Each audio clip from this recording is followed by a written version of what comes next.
Her contribution to the assembly was quite significant because she was the first Dalit woman to be elected to the Constituent Assembly and the only Dalit woman, in fact.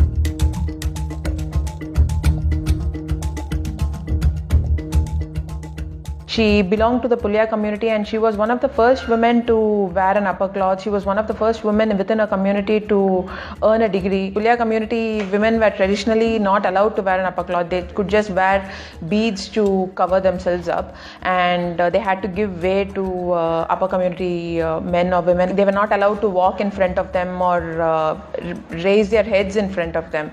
And she kind of broke that barrier too by being one of the first women to wear an upper cloth. It was quite significant because it kind of set the tone for the women who came after her, and she made tremendous strides for women within a community and changed the language in which they spoke and which they were spoken about during her time period. One of her primary arguments was that there should not be any reservation for Dalits in independent India, and any help for them should come through an economic upliftment rather than a social upliftment or a political upliftment, and only an true economic upliftment can truly bring them to the forefront. And that was one of the things that she was quite disappointed about in the assembly too, that they went ahead and made reservation a part of the constitution. And in fact, she lived long enough to see reservation go well beyond the 10-year mark that it was originally planned for within the constitution. And